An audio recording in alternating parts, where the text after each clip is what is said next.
भारत का इतिहास अत्यंत प्राचीन है, जिसमें लगभग 55,000 साल पहले अफ्रीका से मानव आगमन से लेकर सिंधु घाटी सभ्यता के विकास तक का लंबा सफर शामिल है। इसके बाद मगध साम्राज्य, मौर्य और गुप्त युग के उत्थान और पतन का दौर आया।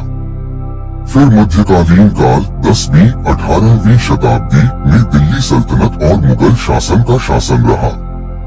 आधुनिक काल की शुरुआत ईस्ट इंडिया कंपनी के आगमन और 1857 के विद्रोह के बाद ब्रिटिश शासन के विस्तार से हुई, जिसके बाद भारत ने स्वतंत्रता के लिए एक लंबा संघर्ष किया।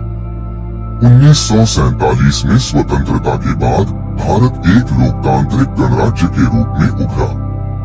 प्राचीन भारत लगभग 70,000 ईसा पूर्व 600 ईस्वी। प्रारंभिक मानव और सभ्यता। आधुनिक मानव लगभग 55,000 साल पहले भारतीय उपमहाद्वीप में पहुंचे थे। लगभग 7,000 ईसा पूर्व में स्थायी जीवन शुरू हुआ और धीरे धीरे यह सिंधु घाटी सभ्यता के रूप में विकसित हुई, जो 2500 ईसा पूर्व से 1900 ईसा पूर्व के बीच फली फूली थी।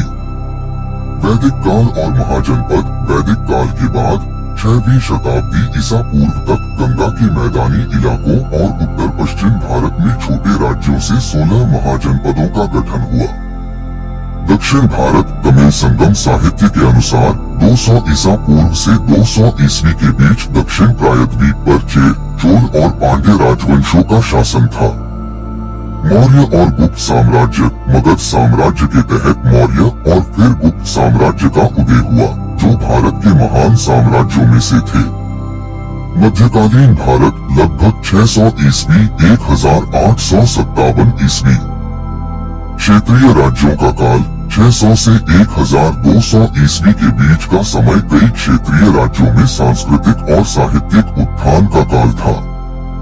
दिल्ली सल्तनत। 10वीं शताब्दी के बाद तुर्किक मुस्लिम वंशों ने उत्तर पश्चिमी भारत पर आक्रमण करना शुरू किया और अंततः 1206 में दिल्ली सल्तनत की स्थापना हुई। मुगल साम्राज्य। मुगल शासन, जो 1526 में स्थापित हुआ, भारत के सबसे शक्तिशाली और प्रभावशाली साम्राज्यों में से एक था। सांस्कृतिक विकास। इस दौरान भारतीय भाषाओं और साहित्य का विकास हुआ। आधुनिक भारत 1757 ईस्वी। वर्तमान। ब्रिटिश शासन की स्थापना 1757 में प्लासी के युद्ध के बाद ब्रिटिश ईस्ट इंडिया कंपनी ने धीरे धीरे अपना नियंत्रण बढ़ाया। 1857 के विद्रोह के बाद भारत का शासन सीधे ब्रिटिश ताज के अधीन आ गया। स्वतंत्रता संग्राम। ब्रिटिश शासन के खिलाफ एक लंबा स्वतंत्रता आंदोलन चला, जिसका नेतृत्व महात्मा गांधी और अन्य नेताओं ने किया। आजाद भारत। 15 अगस्त 1947 को भारत को स्वतंत्रता मिली और यह एक लोकतांत्रिक गणराज्य बना। विभाजन। स्वतंत्रता के साथ भारत का विभाजन भी हुआ, जिससे भारत और पाकिस्तान बने। हाल के वर्षों में 1999 में कारगिल युद्ध में